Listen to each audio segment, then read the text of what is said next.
tener una charla súper buena que se llama La Nueva Era. Y yo les colocaba a los líderes como una actividad que se ve tan inocente, que se llama La Nueva Era, puede llegar a tener unas situaciones espirituales. Porque uno a veces sin darse cuenta o va involucrándose en cosas o no dimensiona. Entonces es un tema que yo creo que hace parte del proceso de entendimiento de una doctrina fuerte y clara y de un conocimiento, de una madurez espiritual. Estamos con Camilo Gálvez.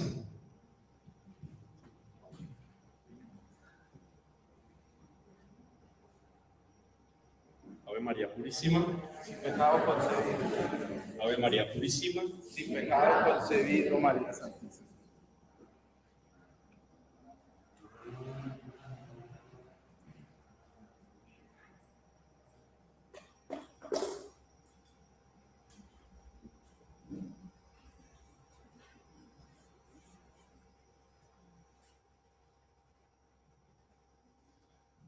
La nueva era.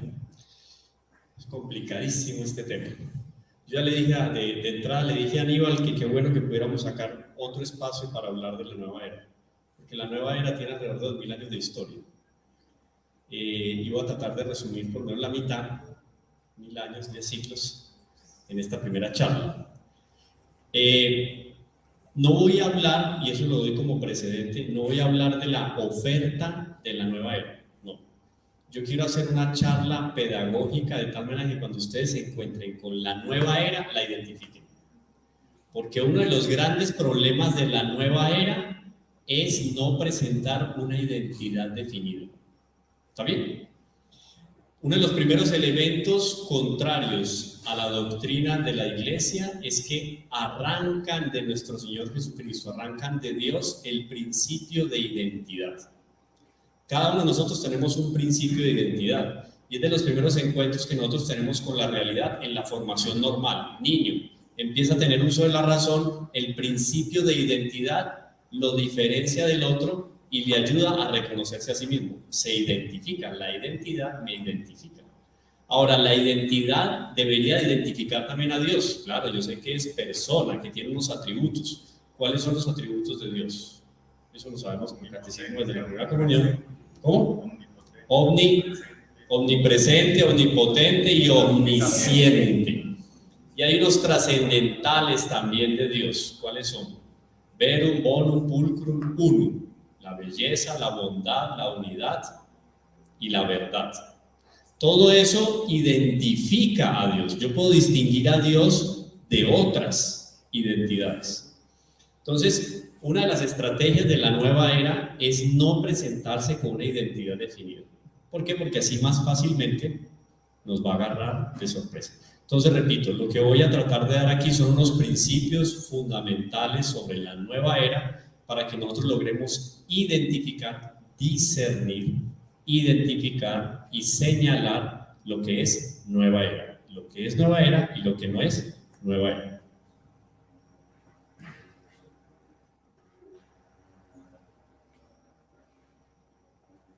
El primer elemento es muy interesante. Confesión de fe. Hay dos actitudes con C, ¿no? Actitudes que debemos de tener cuando recibimos la gracia de la fe. Primero, confesar la fe y después denunciar el error. O sea, yo confieso que estoy unido a Dios y denuncio aquello que o me quiere o puede alejar de Dios o aquello que no es Dios, ¿sí? Miren que ahí estoy identificando qué es Dios y qué no es Dios. Confesión de fe yo la puedo relacionar con esa fotografía. Esto es en las catacumbas, una de las tantas catacumbas romanas. Aquí está un mártir, seguramente fue devorado por los leones, tiene la palma del martirio, símbolo de los mártires. Ahí están las catacumbas. Si ustedes se dan cuenta, los cuerpos más antiguos en las catacumbas son los que están más cerca de la superficie, porque cada vez que iban enterrando mártires tenían que ir bajando y bajando y bajando hasta que encontramos los grandes corredores que existen hoy en día. Ellos, por amor a Dios, confesando la fe, entregan su vida. Eso es confesar la fe. Nos iluminaba ahora Aníbal, con un ejemplo que dio muy sencillo, en el trabajo, puede suceder en la familia, puede suceder en cualquier contexto. Yo confieso a Dios con palabras, con obras, con actitudes, ¿cierto? Con consideraciones respecto a situaciones específicas, un contexto, estoy en un contexto X, no entro en detalle, pero escondo mi característica o mi identidad de cristiano por miedo a ser rechazado. Eso no es confesar la fe. Entonces yo debo de confesar la fe y señalar los errores, o sea, todo aquello que es contrario a la fe. ¿Por qué murieron estos hombres y mujeres? Varios millones de hombres y mujeres durante los primeros 312 años de historia de la iglesia. Porque confesaron a Dios delante de quien, del mayor imperio de la historia, el imperio romano. Sin miedo, sin pelos en la lengua y sin que les temblaran las rodillas, denunciaban el error de los romanos, del imperio romano y de los paganos. Y pasaban a una mejor vida, el mejor negocio, fruto de una gracia, claro, es una fuerza de voluntad solamente. Esto es importante tenerlo muy presente. Confesión de fe. Entonces, interesante ver esto todo es preámbulo, interesante ver lo que hace la gracia de Dios en el alma de una persona, lo que puede fortalecer la gracia de Dios, la voluntad de una persona. Este niño, José Sánchez del Río, conocidísimo, beatificado por San Juan Pablo II y canonizado por el Papa Francisco. A él le arrancaron la piel de los talones, lo martirizaron de una manera horrible, que voy a contar detalles, pero esto es una manera de confesar la fe, ya no hace 2000 años, sino ahora, hace poco. Él vive del 1913 a 1928, donde muere José Sánchez del Río. En el cementerio, esto es México, nos ubicamos en México en la persecución que Plutarco, el presidente dictador comunista, para aquellos que todavía se hacen ilusión con que el comunismo es lo más de tranquilito, siempre lucha por el bien de los pobres, favorece la tolerancia, amparar al oprimido. El presidente comunista persiguió a los católicos.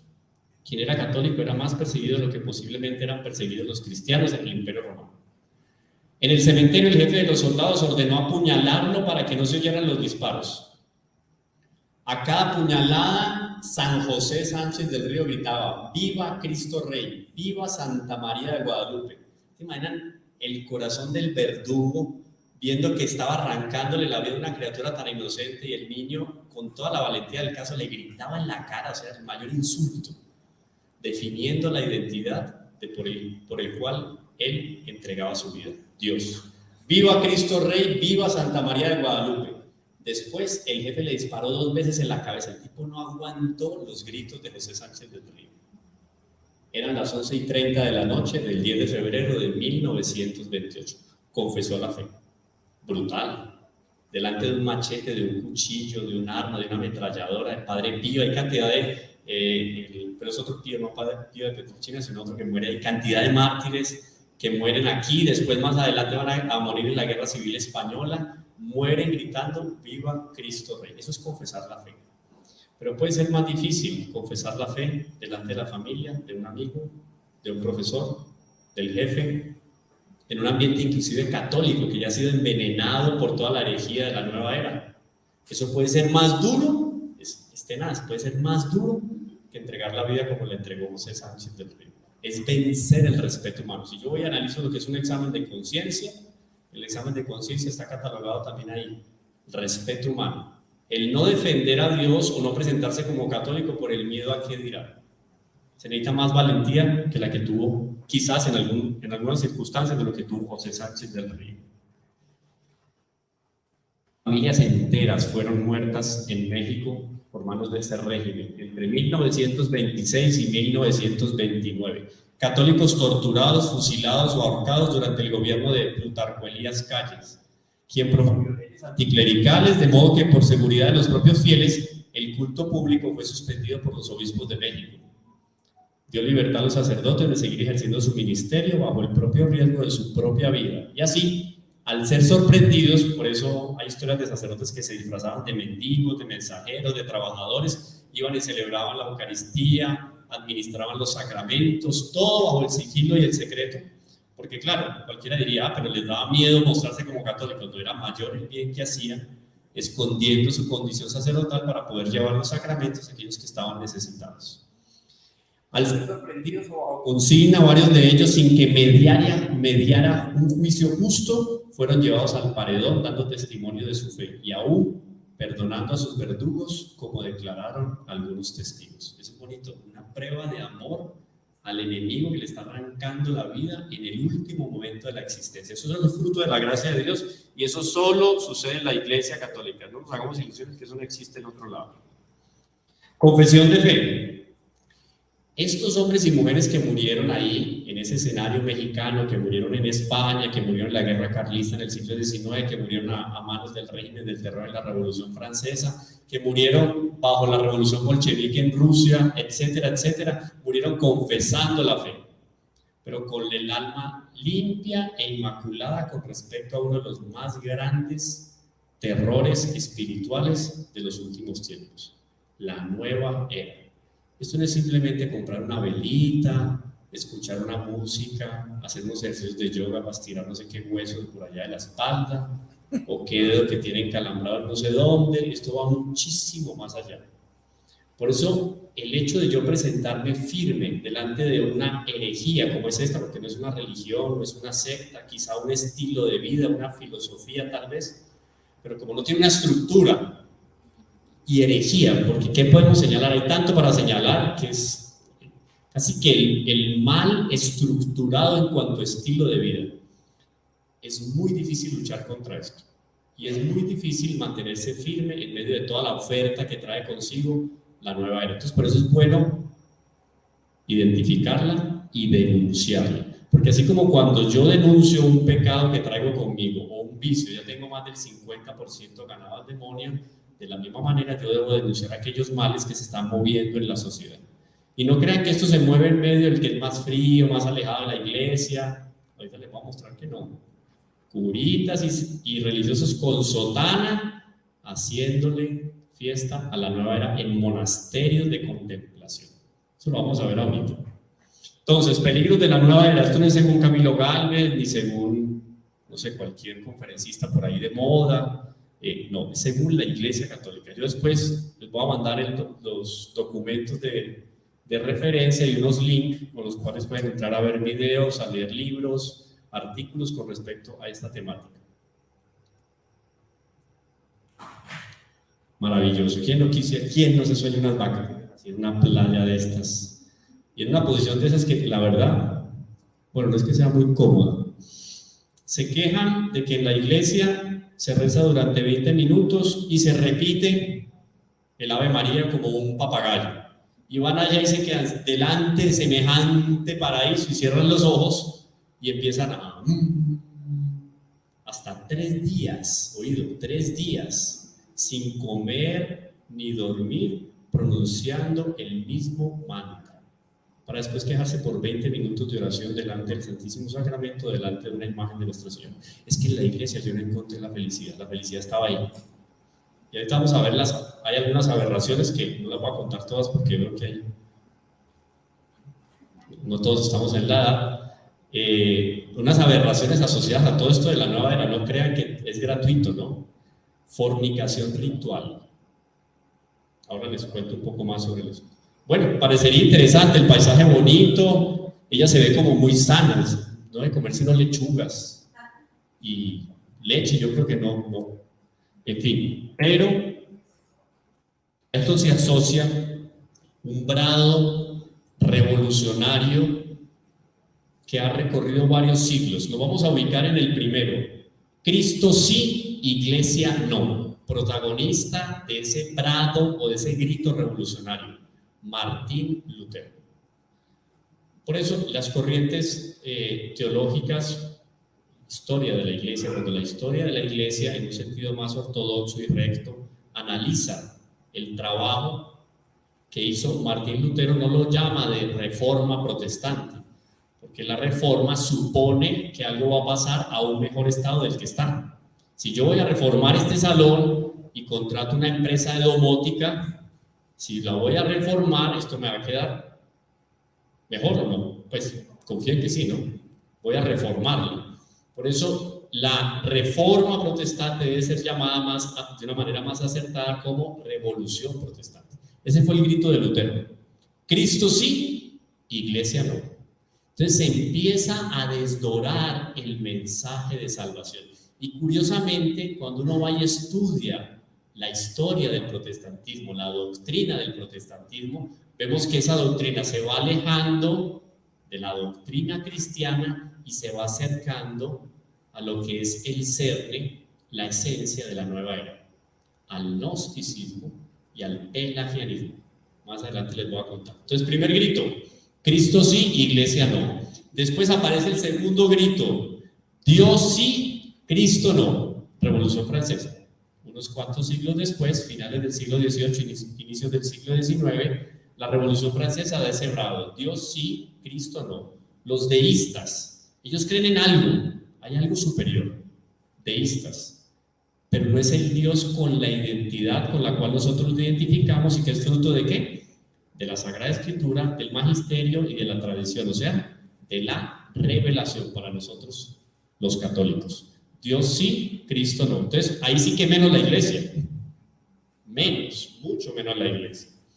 El tercer brado revolucionario, grito revolucionario, finales del siglo XIX, segunda mitad del siglo XIX, porque ahora vamos a ver una de las madres, toda la filosofía teosófica, etcétera, una de las grandes madres o parteras de la nueva era. Este grito es de la segunda mitad del siglo XIX. El reinado, ese pontificado le tocó al Beato Pío IX, a León XIII, y todo lo que nosotros hemos recibido durante este siglo XX y XXI. Espiritualidad sí, religión no, va mucho más allá. Porque la religión ya me habla a mí de una estructura, me habla de unos ministros. Aquí vamos a hablar de unos yogis, de unos gurús, de unos iniciados. Ya no hay sacerdote, ya no hay templos, ya no hay sacramentos, ya no hay doctrina, ya no hay mandamientos, y algo gravísimo que la nueva era niega radicalmente. Cuando usted está involucrado en la nueva era y usted acredita en el pecado, le falta evolucionar a su conciencia.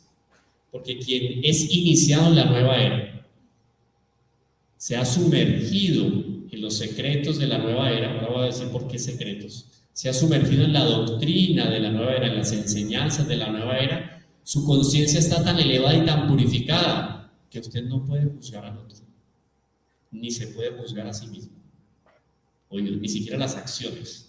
Porque nosotros como católicos, nosotros juzgamos un acto, pero no al pecador. ¿Quién juzga al pecador? Dios. Nosotros juzgamos el acto. Yo sé que eso es robo, yo sé que él pecó. Al pecador yo no lo juzgo, pero yo sí debo de tener la capacidad de señalar y juzgar una actitud que es contraria a Dios. Entonces yo no puedo negociar eso. Ahora, quien está iniciando la nueva era y tiene una conciencia o es un iluminado, como bien lo dicen dentro del lenguaje de la nueva era, de tal manera ascendió a la divinidad que ya no tiene pecado. Entonces todo es válido. Por eso termina siendo tan interesante para el contexto moderno. ¿Hasta ahí está entendido? Panorama, eso es preámbulo. Entonces, 3 gritos fundamentales. Esto es histórico. Cuando yo voy a las diferentes épocas de la historia, finales de la Edad Media, Edad Moderna, la posmodernidad, me voy a encontrar con estos 3 eslogan que van muy asociados al estilo de vida del hombre. Primero, acabar con la iglesia, después Cristo y después la religión. Sí, pueden hacer, claro. ¿Pero eso se entiende como una estrategia o es una evolución del argumento que va saliendo? Es una estrategia del demonio dentro de un proceso revolucionario. ¿Cuál es el ideal que el demonio... Santo Tomás de Aquino, cuando acusa la actitud del demonio delante de Dios, disculpen la palabra, coloquialmente es una estupidez que el demonio luche contra Dios, ya la tiene toda perdida. Él utiliza un término filosófico muy interesante que dice gaudium fantasticum. Es una alegría sin sustento o una esperanza que él tiene que no tiene sustento. Eso de luchar contra Dios está perdido. Pero él ha elaborado todo un proceso revolucionario con el fin de desplazar no solo a Dios del contexto humano, sino borrar de la faz de la tierra el reflejo de Dios. Miren hasta dónde quiere ir él. O sea, borrar el reflejo de Dios en las criaturas, y con el hombre lo va logrando. ¿Cómo? Por ejemplo, minimizando la capacidad intelectual del hombre, el lumen rationis, la capacidad que el hombre tiene de distinguir las cosas, de emitir juicios y de identificar las criaturas. El demonio va disminuyendo la capacidad intelectual del hombre, o sea, el lumen rationis. Vuelve animal al hombre, no solo por la práctica del pecado, sino porque le coloca una especie de velo en la inteligencia. Entonces el hombre se va asemejando más al animal y va perdiendo más el reflejo o la semejanza con Dios. Entonces es un proceso revolucionario que él va desenvolviendo a lo largo que el hombre, a medida que el hombre le va dando paso en su vida personal. ¿Está bien? Sí. Sí, Camilo, es que a ver si esto viene de contexto. Se juzga la acción, mas no al pecado. ¿Listo? Pero nosotros, o yo personalmente veo en lo que estamos viviendo hoy en Colombia algo muy difícil, que es cuando vemos toda esa cantidad de colores, ¿cierto? En toda parte. Y lo digo porque nuestra niñez o nuestros hijos están viendo lo que está sucediendo en este momento. La famosa equidad de género, esas personas que andan en todos esos cuentos y todo eso. La pregunta mía es la siguiente y es clara. Cuando nosotros vemos a esas personas que ya los vemos en todas partes, es más, hoy la familia es el raro, el papá, la mamá y los hijos son los raros, los otros ya son los normales, ¿cierto? Entonces la pregunta mía es, ¿estamos cayendo en el juzgamiento de eso? Porque a mí personalmente me parece horrible, porque no sabemos qué es lo que le vamos a dejar a nuestros hijos. Estamos cayendo en el juzgamiento cuando nuestra Iglesia Católica y nuestra religión nos dice no debemos juzgar. Esa cosa ahí rara no la entiendo bien. ¿Cómo yo puedo decir? Sí, claro. Eso tiene una profundidad muy grande. Cuando yo hablo de esa comunidad a la cual usted está refiriendo, pues yo la nombro, a veces el algoritmo bloquea o YouTube o bloquea Instagram. De tamaño tiene control. Entonces, ya todos saben a qué comunidad se refiere. Eso tiene una trascendencia también metafísica. Es impresionante porque hoy, haciendo unas lecturas sobre el segundo Buda, pues se los cuento ahora que hable del segundo Buda. Ustedes me recuerdan lo de esa comunidad y yo lo conecto porque eso no es simplemente una manera de ser alternativa en el plano sexual, no, eso va muchísimo más allá. Es impresionante hasta donde quieren llegar. O sea, lo que nosotros vemos hoy de aberraciones es nada. O sea, son niñerías hasta donde el demonio quiere que se llegue. Eso tiene una profundidad muy grande. Y todo inspirado en aquellas filosofías orientales que llegaron a Occidente en los últimos 2 siglos como salvadoras de las necesidades espirituales del hombre, ¿no? Entonces, me recuerdan ahora porque él se conecta perfectamente. Bueno, entonces, esta autoconciencia iluminada es cuando yo ya logro ascender en un proceso de iniciación. ¿Por qué iniciación? Porque me dan a conocer algunos secretos sobre la vida, visible e invisible, que me van a hacer crecer a mí como ser humano. Y ahora vamos a ir viendo cómo eso se va materializando en muchas cosas que nosotros hemos visto y que se han popularizado en medios de comunicación, en estrategias de formación para líderes, todo súper bien mimetizado y enmascarado. Entonces, autoconciencia iluminada, ya no es santidad, ya no es práctica de la virtud, ya no es vencer los vicios, ya no es sobreponerse a las pasiones, no es dominar la voluntad, autoconciencia iluminada.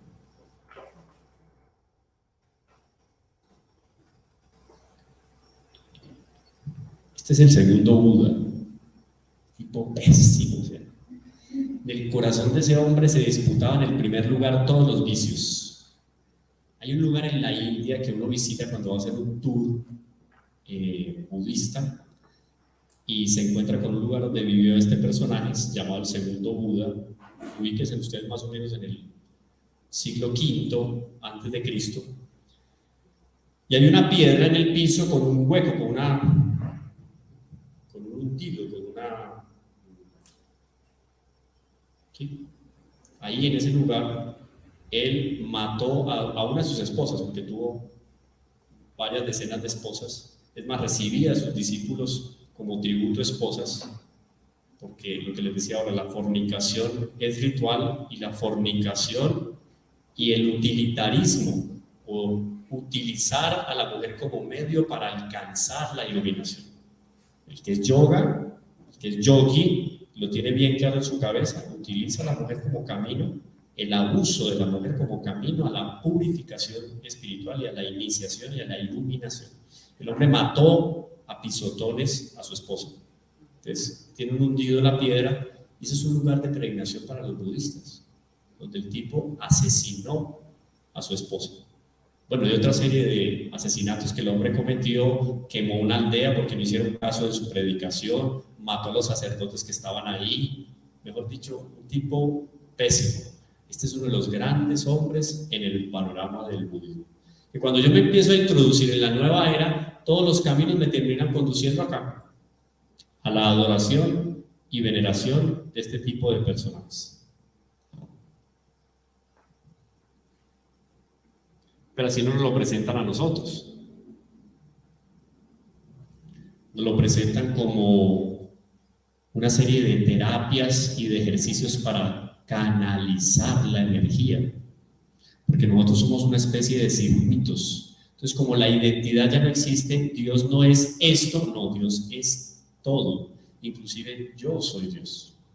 Ahí entra entonces a jugar un papel importantísimo, una herejía que ha estado siempre presente en la iglesia, que es el panteísmo. En el panteísmo todos somos algo de Dios, pero estamos llamados de alguna manera a renunciar a la materia y a esta existencia primera para unirnos a esa energía vital cósmica en la cual llegaríamos como que a una plenitud. El auge de nuestra iniciación y de nuestra trascendencia es el unirnos allá. Nirvana, energía cósmica. Entonces eso se puede conseguir a través de ¿qué? De los aromas, de los cristales. Y miren que esto no es absolutamente negativo, porque es que el demonio también sabe hacer una caricatura de la realidad y de la verdad. Es verdad, por ejemplo, que las piedras, naturalmente hablando, las piedras tienen unas propiedades naturales. Santa Hildegarda de Bingen, ustedes buscan el libro, uno de los tantos libros de ella en internet, en PDF, ella habla sobre las propiedades naturales de la esmeralda, por ejemplo, y otras piedras más, tiene un libro completo. Se consigue impreso o se consigue en PDF. Ella dice, para tratar ciertas enfermedades, frotar la esmeralda o alguna otra piedra sobre el lugar que está afectado por la enfermedad, por la patología. Tomar bebidas en las cuales se han sumergido piedras. Eso tiene una cierta explicación natural. Pero hay una mesura, hay un equilibrio que solo lo da la virtud. Entonces llega un momento en que ya no es un medio, sino que es un fin. Entonces todos estos instrumentos se convierten en fin y no en medio. Las piedras, los aromas, las esencias, los colores, los sonidos, etcétera, etcétera, etcétera. Y así se presenta como una alternativa más.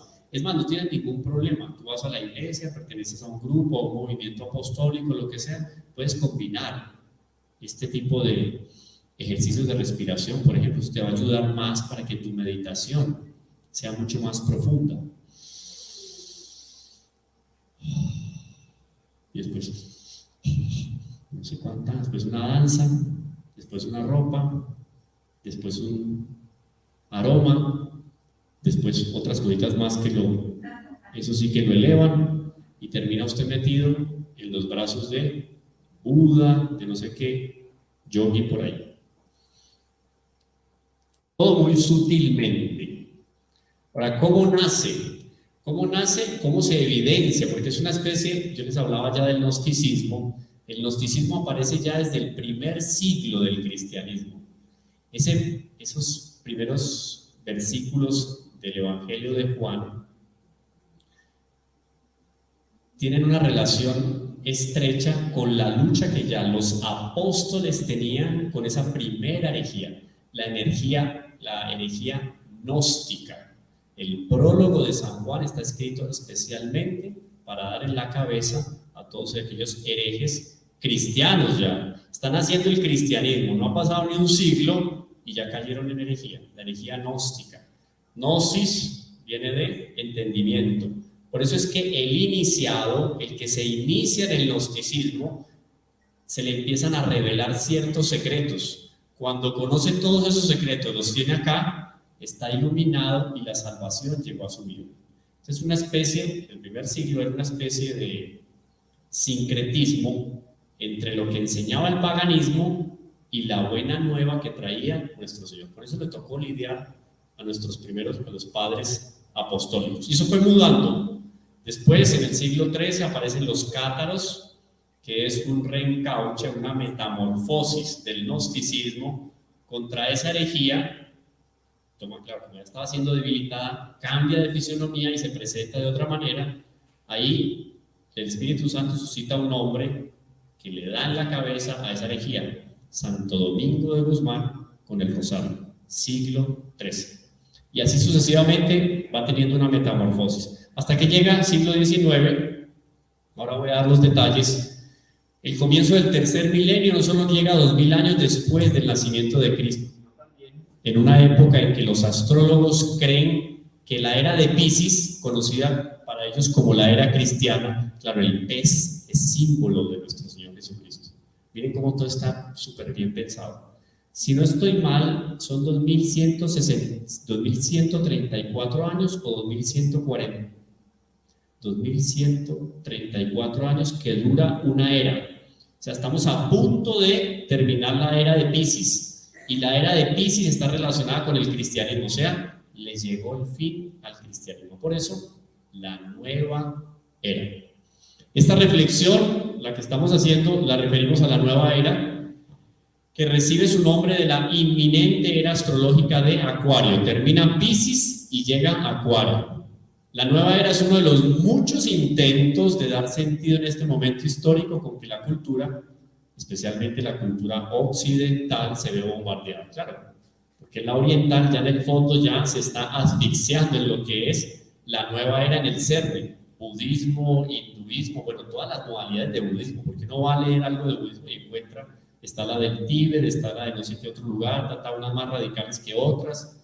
En el fondo es esto, es el fin de la era del cristianismo y viene una nueva era, que es la era de Acuario. Y aparece este personaje, Malévolo. Esta mujer, acompañada por estos otros dos personajes en la segunda mitad del siglo XIX, se autodenomina como iluminada. Ella tenía, según lo que ella decía, parece que estuvo de viaje en la India, en el Tíbet, y después, regresando a América, se comunicaba telepáticamente con algunos yogis o lamas que vivían en ese sector. Y así, ella fue integrando toda esa serie de conocimientos del Oriente a una filosofía de vida que se llama la teosofía, ¿no? Que es una filosofía, es un estilo de vida. La teosofía, el movimiento teosófico, es propiamente la génesis de la nueva era, un poco más estructurado. Antes de eso estaba más bien difuso. Y a partir de ahí es que el budismo, promocionado por ella y con ciertas ayudas económicas que consiguió, de traer el budismo a América. O sea, la influencia de las religiones y de las filosofías orientales llega gracias a este personaje. Es solo verle la mirada, que ya uno se hace una idea de qué es lo que hay en el corazón. No voy a juzgar, hágase la idea, pero no juzgue. Madame Blavatsky. Ella nace en el año 1831, originaria de una región que hoy por hoy Ucrania, yo creo que en la época era el Imperio Austrohúngaro, hoy en día Ucrania. Era hija de un oficial del ejército ruso y de una noble que además era novelista. Cuando la sociedad se quiere pervertir y corromper, el demonio comienza por la cabeza, por las élites. Las élites, cuando una persona tiene una situación que de alguna manera, o goza de una situación especial, que de alguna manera le coloca por encima en la sociedad y le permite una influencia sobre lo más menudo del pueblo, eso es una élite. Eso no tiene nada de malo, para nada. Nuestro Señor Jesucristo hace apostolado de primera mano con Juan y Santiago, Boanerges, los hijos del trueno. Eran dueños de una empresa próspera de la época. Lázaro, Marta, María Magdalena, por Dios, dueña de nada más más y nada menos que el castillo de Magdala, que era un punto de referencia en la época. O sea, era la élite. Hacía apostolado con la élite y de la élite se transmitía naturalmente al pueblo menudo. Aquí también el demonio apodreció la cabeza, porque era una mujer que tenía inteligencia, tenía condiciones económicas, influencia, apodreció la cabeza y de ahí vino el resto. Se cambió el apellido a Blavatsky tras un efímero matrimonio a los 17 años con el vicegobernador de Armenia. Les saben, cuando usted quiere hacer un negocio con un judío y darle en la cabeza a un judío en el negocio, consígase un armenio. Los armenios son los únicos que le dan en la cabeza a los judíos. Ya pueden imaginarse la plática que tenía el armenio con el que se casó esta muchacha. Y curiosamente se escapó, se casó y se escapó sin haber consumado ni siquiera el matrimonio. ¿Por qué será que iba ella para allá? Bueno, de pronto el hombre tenía alguna cosita guardada, eso le sirvió a ella para lo que iba a hacer más adelante. A partir de ese momento, ella dice que se embarcó, cuentan pues por lo menos algunas memorias, ella se fue a un viaje al oriente en búsqueda de la virtud y de la trascendencia espiritual. Y se encontró con un maestro hindú. Dice que el maestro se le apareció en sueños, la llamó, ella llegó allá, se encontró con él, después cuando regresó se comunicaba telepáticamente con él. En fin, después se lo encontró hasta personalmente en una calle de Londres. Ese viaje le había llevado a lugares como Constantinopla, Egipto o el Tíbet. La habría puesto en contacto con un saber ancestral que fue conservado por unos pocos maestros, la iniciación. Entonces ustedes del gnosticismo, todo eso que venía guardado en el corazón de aquellos primeros hombres que negaron, o por lo menos se opusieron a la revelación y al trabajo apostólico de nuestros primeros padres apostólicos, empezaron a cupular en su corazón la herejía gnóstica que se fue transmitiendo a lo largo de los años. Así como se transmitió la fe, se transmitió el mal.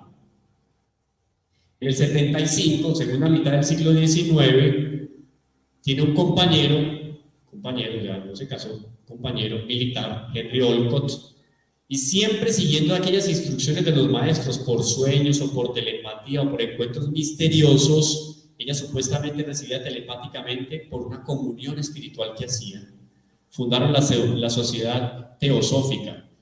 Es una especie de mezcla entre ciencia, religión, espiritualidad, filosofía, etc. Recordemos que a finales del siglo XIX está creciendo una herejía, materialismo, aparece el evolucionismo. Por eso es que yo creo que hay que dar otro espacio, porque nosotros podríamos, se conecta perfectamente. Esto no es una invención de Camilo Gálvez, esto es lo que enseñan los escritores católicos. Hay una conexión perfecta, adecuada, ponderada entre el evolucionismo de Darwin y la nueva era.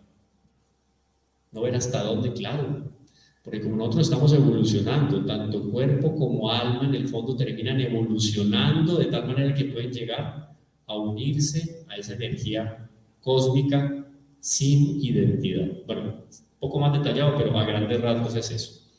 Bueno, dejamos a esta mujer, Blavatsky, solo para que tengamos el contexto histórico.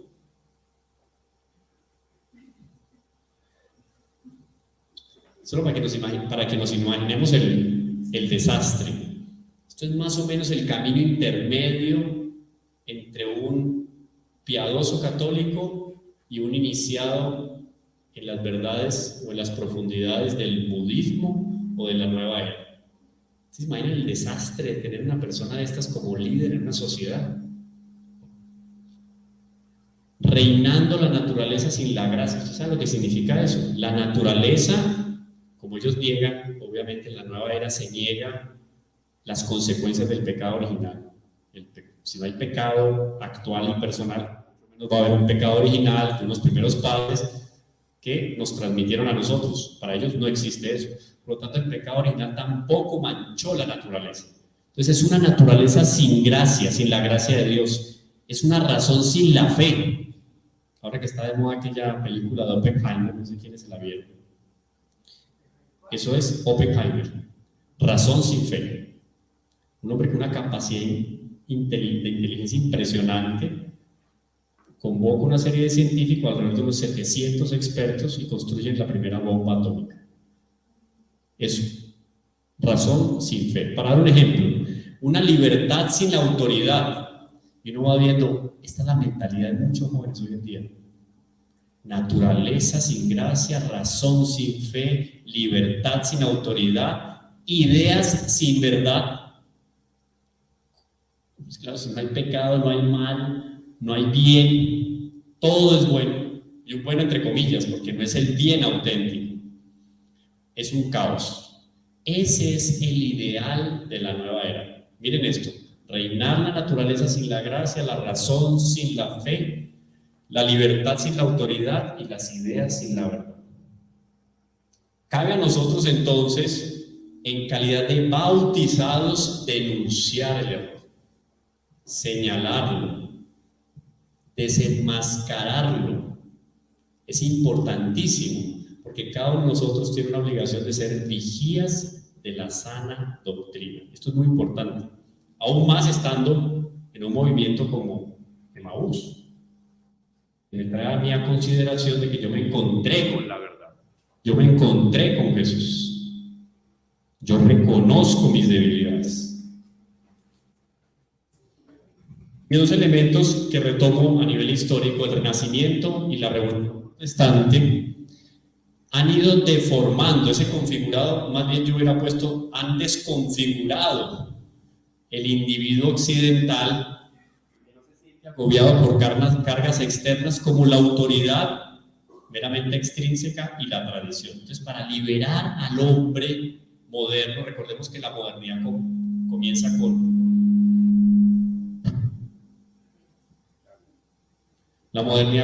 con la invención de la imprenta o con el descubrimiento de América. Entonces, para liberar al hombre moderno, ¿qué hacen estas dos revoluciones? El Renacimiento, que trabaja más al hombre por el lado de las costumbres y de la sensualidad, porque en el fondo es rescatar todo lo que el pueblo griego tenía de paganismo y de veneración por las cosas sensibles, y lo libera de esas cargas externas, una autoridad externa, los ministros, la iglesia en cuanto a institución, el examen de conciencia. Ustedes saben que con Lutero ya es el libre examen, la libre interpretación de la escritura y el libre examen.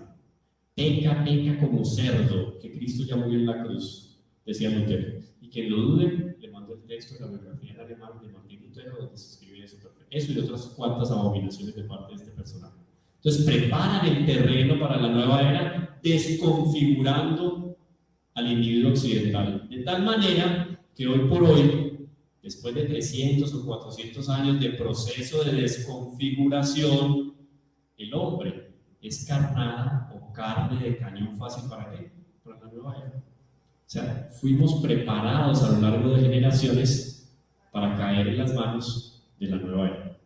Pero como donde abunda el pecado, sobreabunda la gracia. Por eso nos vamos a encontrar con otro gran santo, San Luis María Guillén de Montfort, entre otros tantos, que dice que los santos de los últimos tiempos, no del fin de los tiempos, de los últimos tiempos, van a ser como cedros del Líbano en comparación con gramitas, con pasticos, si los comparamos con los santos que ya vieron hasta hoy. O sea, la gracia de Dios de tal manera va a suplir esa desconfiguración del individuo de Occidente, que nosotros estamos llamados a brillar por una santidad mayor de la que tuvieron hombres y mujeres siglos atrás. O sea, la lucha se va poniendo más ardiente, la lucha entre el bien y el mal. ¿Hasta ahí entendido? ¿Preguntas? Aquí. De Montfort, pero yo sentía todo lo contrario, que si tú te vuelves en la historia de la Iglesia Católica de santos como Santo Tomás de Aquino, como Santa María Guillén de Montfort, maravillosos, y hoy en día la canonización siento que es más bajita, que el nivel no está alto, o estoy completamente equivocada. No es equivocada, más bien de contextualizar el asunto. Como el hombre ha sido más, el hombre ha perdido más de su naturaleza, porque lo poco que el hombre ya tenía y que no era afectado por el pecado original, fue afectado y preparado por el Renacimiento, la Revolución Protestante, la Revolución Francesa, para que en su alma entraran todas estas nuevas ideologías. La gracia de Dios tiene que entrar a suplir lo que la naturaleza humana ya no tiene. Por lo tanto, si hay más gracia y menos naturaleza, ¿qué hay? más de Dios y menos de naturaleza. Hay más de Dios. Es que un José Sánchez del Río, yo no lo voy a comparar con un Santo Tomás. Primero por el contexto, después la iglesia dice que los santos no se comparan. Es en materia de vocación. Por ejemplo, José Sánchez del Río, lo voy a comparar con un hombre como San Benito de Nurcia, que fundó 35.000 monasterios en Europa, el padre de la escritura, que conservaron todas las glorias y maravillas literarias de la antigüedad en sus monasterios, que comenzaron la industria en el cruce de ganados, en la metalurgia, todo eso lo hizo San Benito y mucho más. Un monje benedictino es el padre de la Champaña, Don Perignon. Don Perignon era un monje benedictino. Todo eso lo hicieron los benedictinos, gracias a quién, a San Benito. Lo voy a comparar con José Sánchez del Río. No, es que la vocación es diferente. No puedo decir, este es más grande. No, yo no conozco el corazón, solo Dios. Entonces, la vocación y la exigencia para los hombres y mujeres hoy en día es una vocación más grandiosa porque la situación es más adversa. Por eso es la relación que hace San Luis María de Montfort. Cedros del Líbano con granitas. ¿Sí? O sea, en el fondo le tocó más fácil a Santo Tomás de lo que nos está tocando a nosotros. Por ahí va la línea más o menos. Bueno, entonces aquí hay un culto a la humanidad. Entonces ya se desplazó la iglesia, se desplazó Cristo, se desplazó la religión. Aquí hay un culto a la humanidad. La religión se interioriza. Oído, esto es típica herejía moderna ligada a la nueva era. Hay dos principios que son explícitos a la hora de hablar de una espiritualidad y de la revelación. Espiritualidad y revelación dentro de la Iglesia Católica. Está la inmanencia y está la heteronomia o la trascendencia. Inmanencia significa hacia adentro, trascendencia hacia afuera. Entonces hay muchos que dicen hoy en día, encuentra la verdad en tu corazón. La palabra de Dios te habla en tu interior. Tú tienes el poder dentro de ti. Sí y no, porque falta el otro pedacito. Tenemos que hablar de trascendencia, lo que viene de fuera. ¿Qué viene de fuera? La revelación. El magisterio de la iglesia, porque me están enseñando, viene de fuera. Eso se encuentra con lo que puede salir de mi corazón, fruto de la gracia.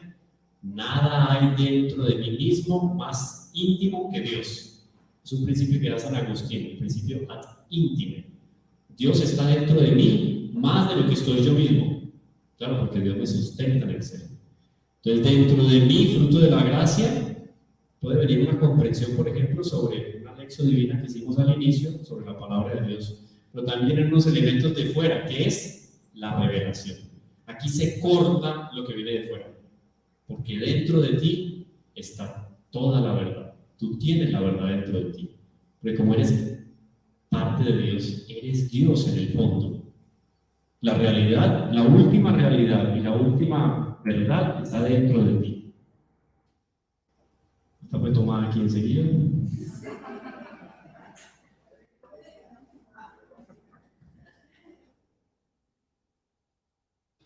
Cuando se examinan muchas de las tradiciones de la nueva era, enseguida parece claro que en realidad es poco que hay de lo nuevo en la nueva era. Es que es poco, uno ve, es una mermelada, es un collage, es un sacocho de religiones, de creencias, de filosofías, de estilos de vida, etc. El nombre parece haberse difundido a través de los rosacruces y la francmasonería. Uy, pero Camilo Gallo está más despistado. Eso de la masonería, eso hablaban por allá hace 200, 300 años. En los textos de Benedicto XVI y de San Juan Pablo II se vuelve y se condena la francmasonería y los rosacruces. Son más o menos la misma, el mismo monstruo con uno o dos cachos más uno que otro. ¿Qué es la masonería? La masonería es constituida para ser la anti-iglesia. De esta manera. ¿Cómo nace la francmasonería? En un sentido más poético, nace en Francia a partir de las cooperativas que forman los albañiles, unas sanas cooperativas que después tuvieron algo de iniciación en el gnosticismo y se deformaron a manera de secta. Fueron condenadas radicalmente por la iglesia, la primera vez en el siglo XIX, condenada por la iglesia. Quien pertenece a una logia masónica sea anatema, está fuera de la iglesia, queda excomulgado, porque dentro dentro de la masonería se concibe la destrucción de la iglesia. Las leyes inicuas que se profesan en las naciones liberales, ¿dónde se cocinan? En las sectas y en las logias masónicas. Pero eso no nació ahí, en Francia. Eso tiene los albores de la francmasonería, están ya de la mano de Caín, Génesis. Están de las manos de Salomón en el templo. En el subterráneo del templo de Jerusalén se reunían muchos de los sacerdotes que arriba le entregaban el culto a Dios, se reunían a rendirle culto a los dioses paganos, en medio de orgías y de desórdenes. Masonería es una especie no, es la antiiglesia configurada propiamente como una institución que a lo largo del tiempo, aliada con todas estas herejías, siempre que no ve una herejía a lo largo de la historia, va a ver que ahí está la masonería. Por eso es condenada por la iglesia y renovada la condenación por la Sagrada Doctrina, por la Sagrada Congregación para la Doctrina de la Fe, bajo Joseph Ratzinger, y después como Papa, Benedicto XVI vuelve y le da otras puntaditas al asunto. Por eso es que sería interesante ver algunos de los textos de Benedicto XVI en ese sentido. Por eso es que no terminó siendo un Papa muy popular, porque él puso en el dedo en la llaga de muchas de estas sociedades secretas, silenciosas, que trabajaban en las tinieblas para destruir la iglesia. Eso es interesante a la hora de considerar la historia de la iglesia. Bueno, y los Rosacruces, una denominación de la masonería. Hoy en día uno ve por ahí algo de el jardín infantil de la masonería. No, pero aquí no. Ahorita lo digo. Pero que Rosacruces es otro movimiento. Sí, una secta en la misma línea. Logias de iniciados. Sin embargo, la realidad que denota es una variante contemporánea del esoterismo occidental. En eso de esoterismo cabe todo. Todo. La fuerza sobrenatural, única y milagrosa que tienen las criaturas, cualquier tipo de criatura, sea viviente, inerte, etcétera, todo entra en el esoterismo. Es una especie de espiritualidad pagana. El gnosticismo se va desarrollando junto con las nuevas visiones científicas del mundo y adquiere entonces una justificación racional a lo largo de los siglos XVIII y XIX. Lo que les decía ahora, nace aquella energía del modernismo, la ciencia, todo aquello que no se puede pesar o medir, no tiene por qué jugar un papel trascendental en la vida del hombre. Usted a Dios no lo puede ni pesar ni medir. Usted la Eucaristía en cuanto sacramento pesa porque pesa los accidentes, que es el pan, ¿cierto? Tiene una forma, pero son los accidentes. La presencia de Dios ahí usted no la puede ni pesar ni medir. Entonces ya la razón se coloca por encima de la fe. Ese triunfo de la razón por encima de la fe, que nace con un impulso especial en la Revolución Francesa, abre todo el ambiente, el contexto cultural para que la masonería haga su trabajo y empieza a crear una nueva transformación o metamorfosis para lo que era el gnosticismo y otro tipo de herejías. Le abre el camino a la nueva era.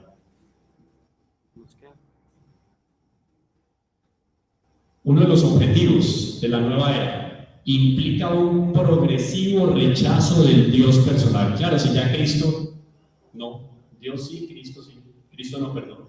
Ya iglesia no, religión sí, ya espiritualidad sí, religión no. O sea, ya identidad, individualidad no existe. Energía, ¿no? Nueva era, energía. Cuando hablan ustedes de ángeles, esos ángeles en el fondo se empiezan a desconfigurar a lo largo de la iniciación que usted tiene en angelología, que ya se desforma la personalidad o la individualidad del ángel, se convierte en una divinidad, pero no una divinidad que está lejos, sino una divinidad que está cerca de usted, porque usted también es una divinidad. Entonces, la nueva era trabaja también incrementando o alimentando de manera especial el orgullo de la persona humana. Ese mismo trabajito que hizo la serpiente en el paraíso. Si comen serán como dioses, lo mismo, la misma teoría, la misma proclama del demonio. Del Génesis es hoy en día. Si quieres ser como dioses, nueva era. Aquí tengo. ¿Qué quieres comer? Tengo para todos los gustos. Todo esto junto con una atención centrada en los poderes fuerzas espirituales ocultas de la naturaleza, ha sido la columna vertebral de lo que hoy se conoce como, así la llaman en un documento del Vaticano, fue Jesucristo, fuente de agua viva. No la llaman ni como filosofía ni como religión, sino como teoría de la nueva era, que es toda esa amalgama que les he ido contando a los pocos. Bonito, la mamá compartiendo el tiempo libre con la niña, qué belleza, en la naturaleza, seguramente se aplicaron bloqueador, el papá está jugando fútbol, ellas están haciendo un sano estiramiento de cualquier hueso por ahí de la columna.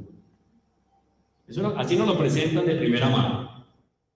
En realidad, si la nueva era ha alcanzado un notable grado de aceptación, ha sido porque la cosmovisión en que se basa ya está ampliamente aceptada. Entonces, como venimos preparándonos, el hombre viene siendo desconfigurado desde hace 400 años, el terreno está fértil para que la cosmogonía, o sea, la explicación que yo tengo de todo aquello que yo veo, esa es la cosmogonía.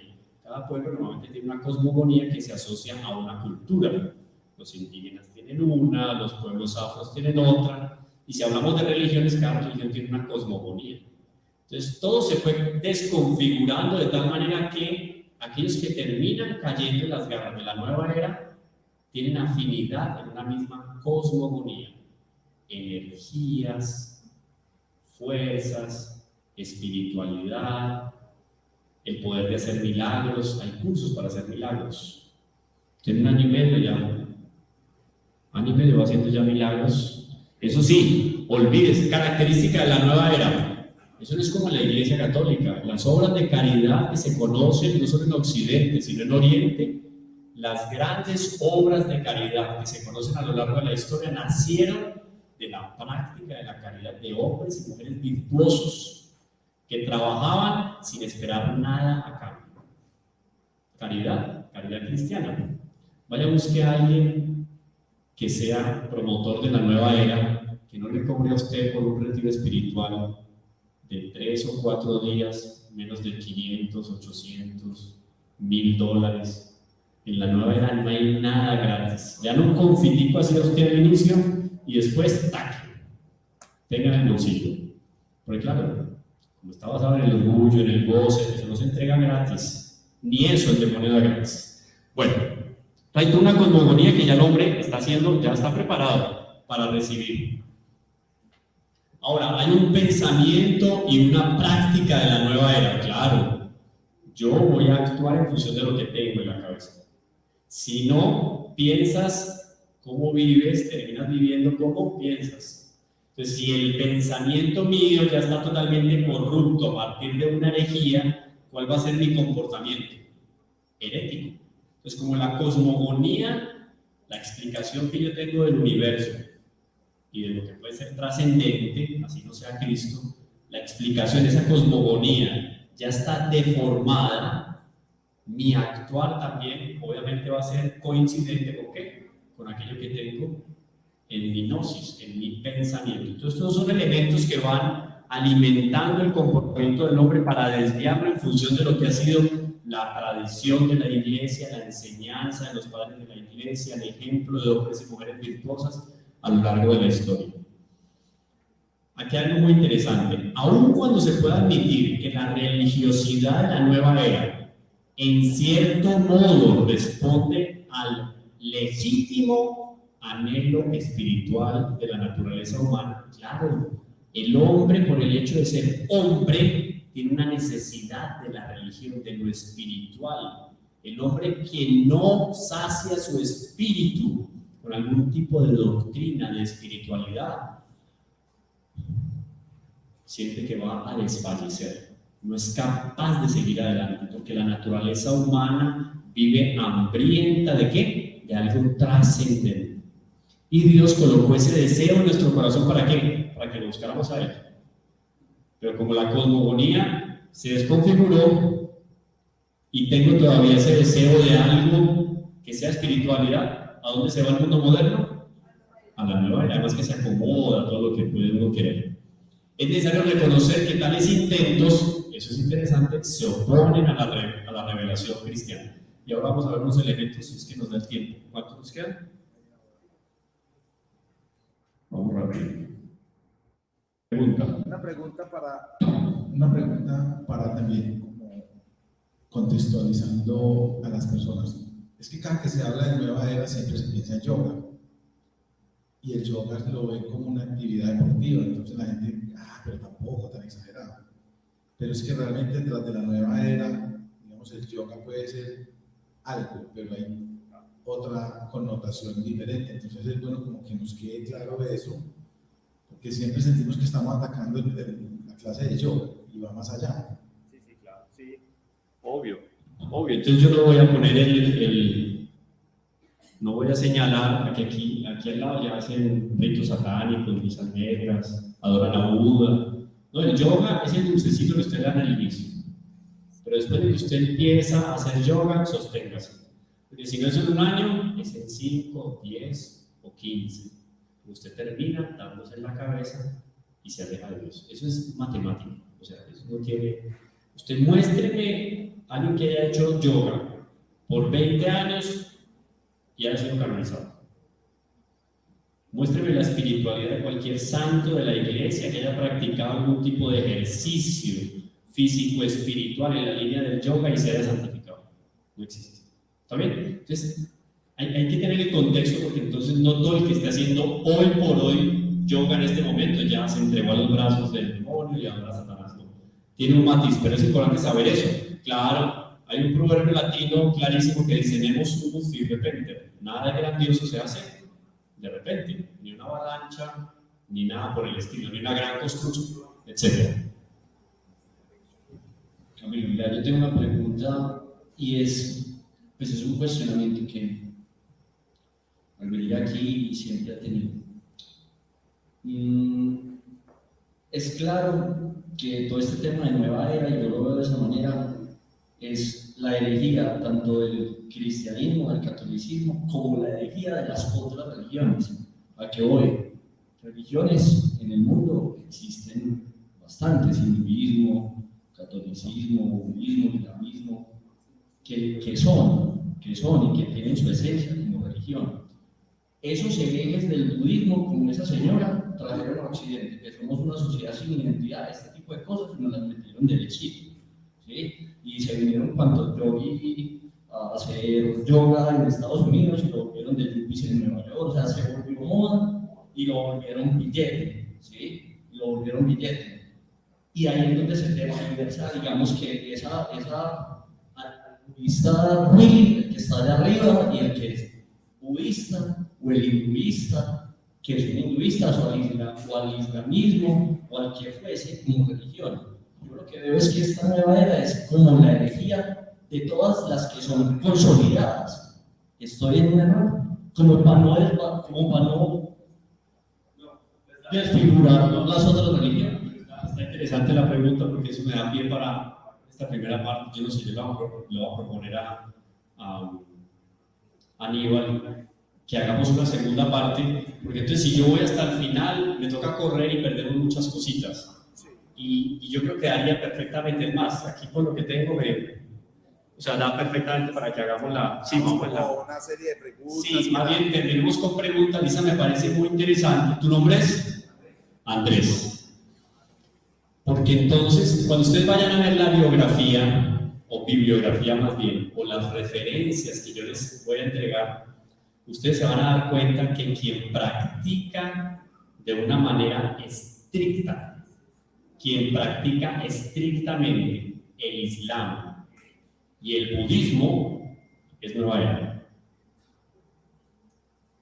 Eso hay que tenerlo claro. Porque en el fondo el budismo, que no es considerado propiamente como una religión, más bien como una filosofía o un estilo de vida. Quien practica el budismo y practica el Islam de una manera ortodoxa, usted va a leer las suras del Islam, todo conecta con Nueva Era. Entonces la configuración que tienen esos estilos de vida son configuraciones contrarias a la revelación del cristianismo.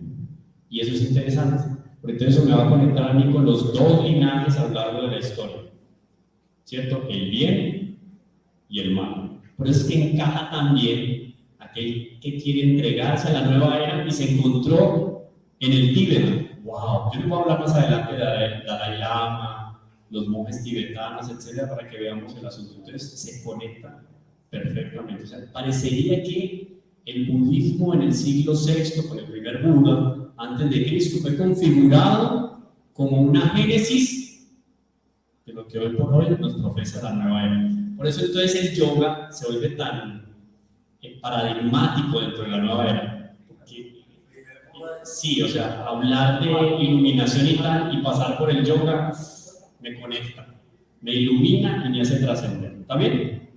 ¿Otra pregunta? Por aquí vamos con una. Camilo, ¿el arrianismo y el probabilismo de los jesuitas es un intento de la nueva era por meterse en la fe cristiana o eso es otra cosa? Sí, eso daría para otra charla, pero va en esa línea. Yo ahorita solamente les iba a tratar al final, ya toca para el siguiente encuentro, del pelagianismo, pero cuando hablamos del gnosticismo, el gnosticismo tiene tanta fuerza dentro del linaje del mal en la historia que se conecta con todo ese tipo de herejías. Para no ir muy lejos, por ahí tengo la propaganda, unos retiros de nueva era y de yoga hechos por carmelitas en España. Eso es un escándalo, el Vaticano les jaló las orejas, etc. Pero para ellos hay una secta, movimiento apostólico en Bogotá, que combinan de alguna manera la lección divina con el yoga. Y ahí hoy en día uno se encuentra teólogos que dicen que eso se puede conectar. El yoga y los ejercicios meditativos de inspiración oriental con la espiritualidad cristiana. No. Es irreconciliable. O sea, si la filosofía en la cual se fundamenta el yoga me niega a mí la existencia del pecado actual y del pecado original, olvídese, no hay cómo unir las dos cosas, no existe. Si no hay pecado original, no hay redención. Si no hay pecado actual, ¿para qué los sacramentos? Y si no hay redención y no hay sacramentos, ¿para qué iglesia? ¿Para qué revelación? ¿Para qué escritura? Apague y vámonos. Entonces, como todo se conecta. Y después de la muerte de San Ignacio de Loyola, jesuita que no es santo en grado sumo, vea, y la historia lo cuenta. ¿Está bien? Se puede ir apuntando. ¿Sí? Camilo, que es innegociable que un cristiano tenga un Buda en la casa. O sea, tenemos que ser radicales con nuestro cristianismo. Y yo, siendo cristiana y profesora, no puedo tener un Buda en la casa. Y les comparto algo. Yo le trabajaba a una empresa de Nueva Era que se llamaba Ángeles y Cuarzos. Mueven tanto dinero que era uno de los principales clientes de la empresa. Y cuando empecé este camino de conversión, de las primeras cosas que me pidió el Señor fue: renuncias a ese cliente. O trabajas para Dios o trabajas para el demonio, pero no podías ir con ese dinero. Y uno se arriesga a perder lo material. El doctor Barcena, les recomiendo que lo busquen en internet. El doctor Barcena es un gran apologista, historiador, especialista en historia de la iglesia, especialista en masonería. Él cuenta en una de sus conferencias la historia de un amigo de él que perteneció muchísimos años a la masonería. Se convirtió, se alejó de la masonería y empezó a dictar conferencias denunciando lo que la masonería hacía. Luego terminó en la quiebra, en la bancarrota, o sea, en las peores condiciones económicas. Sin embargo, a pesar de eso, haciendo apostolado y dando conferencias. Pero cuando uno ve y teje los hilos que hay por detrás de muchas cosas, ahí está, ¿no? Uno se da cuenta quién está por detrás, quién maneja, quién controla, quién da las directrices, etcétera, etcétera, etcétera. Todo eso conectado por detrás con esto. En el fondo es la desfiguración de la revelación en la vida del hombre. Allá apunta. Y si yo no tengo a Dios como horizonte, ¿a quién voy a tener? Al demonio. No, un dato, un tercio. No hay tercera opción. O es Dios o es el demonio. ¿Sí? Y terminamos con la pregunta de Dios. Bueno, entonces, si esta es la nueva era, no sé si ahora lo dijiste, entonces, ¿cuál es la vieja era? Claro, la vieja era es Piscis. Por eso está acabando la era de Piscis, ya está mandada a recoger. Y eso es simbólico, que el pez sea el símbolo de nuestro Señor, vuelvo y repito. Porque de hecho, acaba el cristianismo o acabar con el cristianismo, porque no es solo eso, no esperar a que se acabe, sino acabar con el cristianismo, para hacer renacer o resurgir una nueva filosofía o espiritualidad. Camilo, no, yo quisiera hacer más bien como un aporte, porque pues durante muchos años yo milité en la nueva era. Y, por ejemplo, meditación trascendental, que se presenta como algo súper científico y una técnica de respiración, como tú decías pues ahorita. Pero me impresionó muchísimo que cuando se hace la iniciación, es un bautismo. Incluso yo me choqué un poquito porque algo dentro de mí me dijo, sí, pues porque es que en realidad era un bautismo. Y yo dije, esto no era pues como muy teórico, muy científico. Y en yoga, recuerdo mucho un retiro de varios días, y uno en la noche es adoración al yogi. Y yo decía, todo esto es religión, o sea, todo esto tiene una tendencia, obviamente te engañan diciéndote que no lo es, pero cuando ya estás metido adentro te das cuenta de que verdaderamente lo es.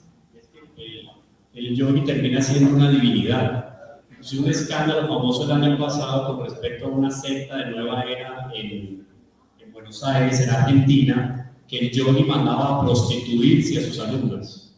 O sea, el hombre ya había hecho y deshecho con sus alumnas y después las mandaba a prostituir para que por medio de la prostitución ellas trajeran nuevos discípulos a la secta. Y son adorados. Pero entonces lo que me muestran a mí es que como él es adorado, yo también puedo llegar a ser adorado.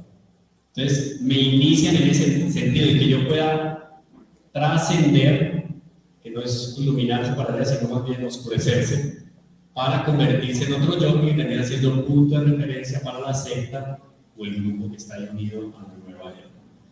¿Sería eso? Continuamos en nuestro próximo encuentro. Sí, yo pienso que uno de los puntos concluyentes es que detrás de una práctica deportiva, muchas empresas lo involucraron. De hecho, proponen salud, alimentación o este tipo de cosas, y se ha ido vendiendo. Pero sí he escuchado términos, Camilo, de personas que están muy involucradas en esas prácticas de relajación, y al final terminan hablando muchos de los términos que dijiste, que Dios está en ti, que tú eres Dios, a ese nivel llegan a decir.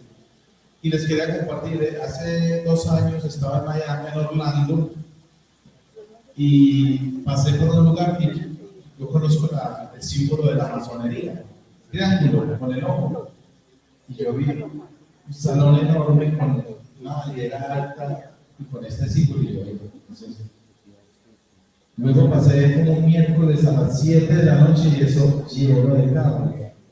O sea, se reúnen como una comunidad de Maús, una iglesia, y decía iglesia masónica, bla, bla, bla. Entonces sí tenemos que ver todo lo que hay de fondo que se nos hace como invisible a los ojos si no estamos preparados. Vamos a terminar entonces con una oración, pidiéndole a la Santísima Virgen, al Divino Espíritu Santo, Nuestra Señora como esposa del Espíritu Santo,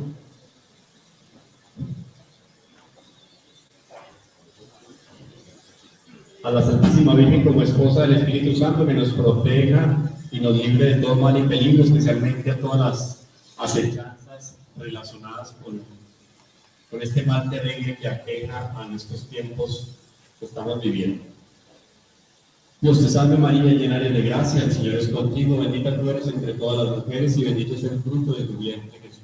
Santa María, Madre de Dios, ruega por nosotros pecadores, ahora y en la hora de nuestra muerte. Amén. Sagrado corazón de Jesús, Divino Espíritu Santo, ilumínanos y santifícanos. Nuestra Señora del Santísimo Sacramento, ruega por nosotros.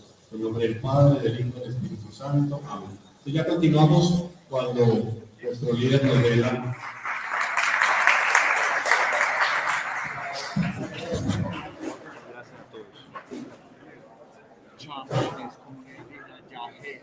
Tantas personas que están buscando respuesta y para el cultural, contactas, eso te queda